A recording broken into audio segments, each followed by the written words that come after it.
আমার এক বন্ধু আমাকে এই গল্পটি শুনিয়েছিলেন। আমি তখন মস্কো শহরে ছোট্ট একটি বাড়িতে থেকে পড়াশোনা করতাম। আমার পাশের বাড়িতেই থাকতো একটি মেয়ে। মেয়েটি বিদেশী, নাম তেরেসা। লম্বা চওড়া বলিষ্ঠ চেহারা, মোটা মোটা ভুরু দুটিতে ঘনিয়ে রয়েছে যেন ঝোপের অন্ধকার। মুখখানা চ্যাপ্টা কদাকার, কুঁদে গড়া হয়নি, কোদাল দিয়েই গড়া হয়েছে যেন। চোখের দৃষ্টিতে ঝাঁপিয়ে পড়ছে জানোয়ার। গভীর ও কর্কশ কণ্ঠস্বর, চালচলন ও ভাবভঙ্গি গাড়োয়ানের মতো, গায়ের জোর পালোয়ানকে হার মানায়। আমাদের দুজনের ঘর ছিল মুখোমুখি, দুই চিলে কোঠায়। মেয়েটি ঘরে আছে জানলে আমি কখনো দোর খুলতাম না। তবে পথে পার্কে প্রায়ই দেখা হতো তার সঙ্গে। সে তখন আমার দিকে তাকিয়ে থেকে মৃদু মৃদু হাসতো। কখনো বা দেখতাম মেয়েটি ঘরে ঢুকছে, চোখ দুটি লাল, চুল এলোমেলো। সে তখন নির্লজ্জের মতো আমার দিকে তাকিয়ে থাকতো, হেসে বলতো, আপনি লেখাপড়া করছেন? মেয়েটির এই বোকার মতো হাসি আমার কাছে বড্ড বিরক্তিকর লাগতো। তার সঙ্গে যাতে আর দেখা সাক্ষাৎ না ঘটে, সেজন্য বিরক্তিতে আমি বাসা ছেড়েই দেব ঠিক করেছিলাম। কিন্তু বাড়িটি ছিল বেশ ভালো জায়গায়, শহরের প্রান্তে। সেখানকার নিরালায় পরম শান্তিতে থেকে শহরের সবকিছুই দেখতেও পেতাম। বাড়িটির পাশের রাস্তাটাও ছিল নিঝুম নীরব। কাজেই এমন ভালো জায়গা ছেড়ে আর কোথাও যাওয়াটা হলো না। একদিন ভোরে কম্বলটা গায়ে জড়িয়ে বিছানায় শুয়ে আছি, হঠাৎ দেখি খুলে গেল ঘরের দরজাটা, ঢুকলো এসে তেরেসা। আপনি লেখাপড়া করছেন? মেয়েটি ঘড়ঘড়ে গলায় বলল। আমি জিজ্ঞেস করলাম, কি চাও? মুখ তুলে তার দিকে তাকালাম। লুকানো লজ্জার একটা আভা ফুটে উঠল তার চোখে মুখে। তা এমনটি তো আর কখনো দেখিনি। মেয়েটি বলতে লাগলো, আপনার একটুখানি অনুগ্রহ চাইতে এসেছি। শুয়ে শুয়ে ভাবতে লাগলাম, এটা হলো এক ধরনের অজুহাত আর কি। কোনোই জবাব দিলাম না। সে আবার বলে যেতে লাগলো, বাড়িতে একখানা চিঠি লিখতে হবে। মাথামুন্ডু বলছে কি সব! একটুখানি ভাবলাম এবং বিছানা থেকে লাফিয়ে উঠে কালি কলম নিয়ে টেবিলের পাশে এসে বসলাম। তাকে বললাম, ভিতরে এসো, বলো কি কি লিখতে হবে। সে ভেতরে এসে উন্মুখ আগ্রহে আমার চোখের দিকে তীক্ষ্ণ দৃষ্টি মেলে তাকিয়ে রইল।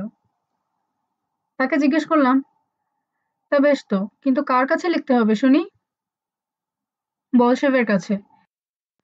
থাকে সে রেল রোডে, ওয়ারাস। কি লিখতে হবে তার কাছে? শিরোনামাই বা কি লিখব? শিরোনামায় লিখবেন, আমার বস প্রাণাধিক, ভগবান তোমার কল্যাণ করুন। প্রিয়তম, কেন এতদিনের মধ্যেও তোমার প্রাণের পাখি তেরেসার কাছে কোনো চিঠিপত্র লেখনি? এতে হতভাগী যে কত ব্যথা পায় তা কি তুমি বোঝো না? অতি কষ্টে হাসি চেপে রাখলাম।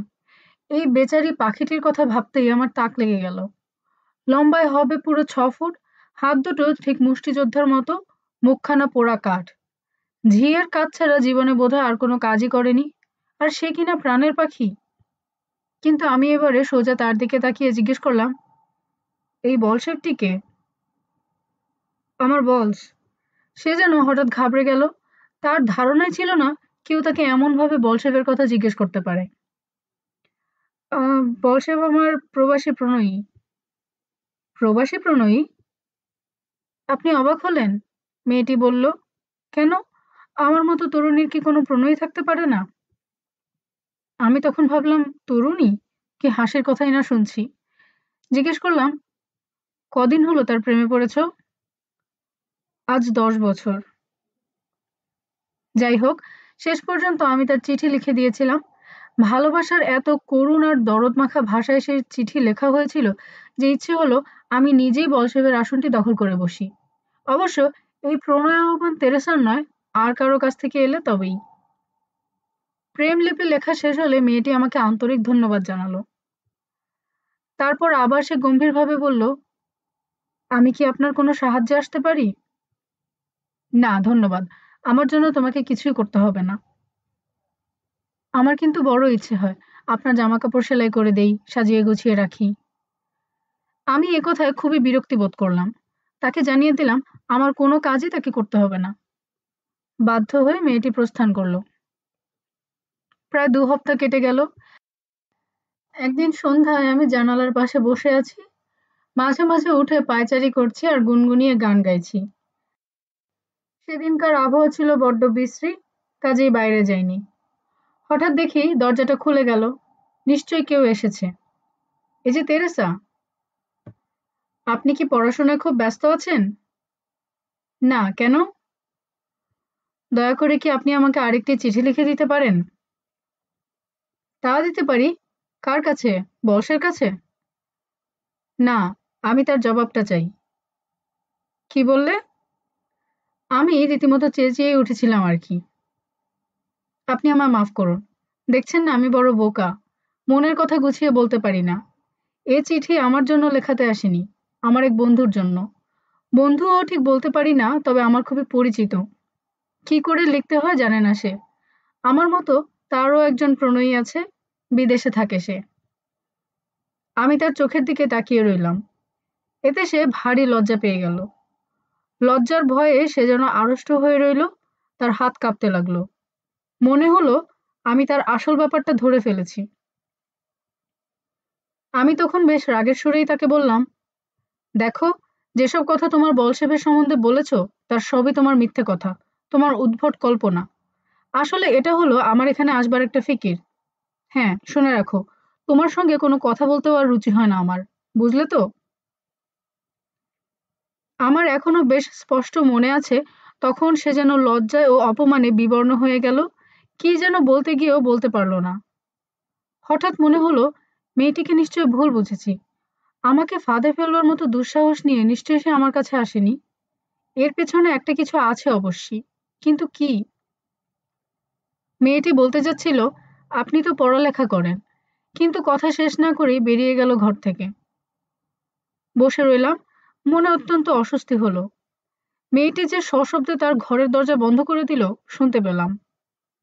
সে চলে গেছে বেশ একটু রাগত ভাবেই। কিছুক্ষণ বসে বসে ভাবলাম, মনে হলো মেয়েটিকে ফিরিয়ে না দিলেই ভালো হতো। তার জন্য সত্যিই তখন খুব দুঃখ হলো। তার ঘরে গিয়ে ঢুকলাম। টেবিলের পাশে বসে মাথা নিচু করে সে হাত খুঁটছিল। আমি একটু লজ্জিত হয়ে বললাম, শোনো তেরেসা, তুমি... বলতে বলতে গল্পটির এ পর্যন্ত এসে পৌঁছলেই আমার মন ব্যথায় ভরে ওঠে। মেয়েটি আমায় দেখে তড়াক করে লাফিয়ে উঠে আমার কাছে এগিয়ে এলো। চোখ তার লাল। আমার কাঁধে হাত রেখে সে ফুঁপিয়ে কেঁদে উঠল। ব্যথার ভারে তার বুক যেন ভেঙে যাচ্ছে। সে যেন সব কথা খুলেই বলতে চায়, অথচ স্পষ্টভাবে কিছুই বলতে পারছে না। শুধু শুধু কয়েকটি ছত্র লিখে দিলে আপনার কি এসে যেত? ও, আপনাকে ভেবেছিলাম এত এত ভালো। না না, সত্যিকারের বলসেব বলে কেউ নেই, শুধু আমি পড়ে আছি একা। তার কথা শুনে আমি তো হতভম্ব। কি যে বলবো কিছুই ঠাউর করে উঠতে পারলাম না। জিজ্ঞেস করলাম, তবে কি বলসেব বলে কেউই নেই? না। আমি যেন বিশ্বাসই করতে পারলাম না। না, সে হতে পারে না তেরেসা। না, সত্যি বলসেব বলে আমার কোনো প্রণয়ী নেই। আমার মাথা যেন ঘুরতে লাগলো। দিশেহারার মতো আমি তার দিকে চেয়ে রইলাম। নিশ্চয়ই আমাদের দুজনের মধ্যে কেউ একজন উন্মাদ হয়ে থাকবো, সে নয়তো আমি। মেয়েটি টেবিলের কাছে এগিয়ে এলো এবং দেরাজ খুলে হাতড়াতে হাতড়াতে এক টুকরো কাগজ বার করলো। এই চিঠিটা আমাকে লিখে দিয়েছিলেন, এই নিন, ফিরিয়ে নিন। আপনি তো আর লিখে দিলেন না, আর কেউ হতো দয়া করেও লিখে দিবে। বলশেভের কাছে যে চিঠিটা লিখে দিয়েছিলাম সেটা সে আমার হাতে দিল। তার অর্থ... কিছুই যে খেই পাচ্ছি না। শোনো, আমি বলে উঠলাম, এসব কি হচ্ছে তোমার? কেন অপরকে দিয়ে এত করে চিঠি লেখাও, যদি তা ডাকেই না পাঠাও? কিন্তু পাঠাবো কার কাছে? কেন? বলশেভের কাছে, তোমার প্রবাসী প্রণয়ীর কাছে। আমি তো বলেছি এরকম কেউ নেই। না, আর এগোনো অসম্ভব। চলে আসা ছাড়া আর কি করি? মেয়েটি কিন্তু আমার হাত ধরে আবার তার মনের ব্যথার কথা বলতে শুরু করে দিল। না, বলশেভ বলে কেউ নেই। এ নামে আমার কোনো প্রেমিক নেই। সে যেন মনের কথা আর প্রকাশ করতে পারছে না এমন ভাব করলো। কিন্তু বেঁচে থাকতে হলে আমার যে চাই, আমি বেশ জানি ৮-১০ জন মেয়ের মতো নই আমি। কিন্তু যদি তাকে মনে করে লিখেই থাকি তো কার কি ক্ষতি? কি সব বকছো তুমি? কার কাছে লেখার কথা বলছো? আমি আরো বিস্মিত হয়ে জিজ্ঞেস করলাম, তুমি একটু আগেই বললে বলশেভ বলে কেউ নেই, সবই তোমার নিছক কল্পনা। হায় ভগবান, সে যদি নাই থাকে তাতেই বা কার কি এসে যাচ্ছে।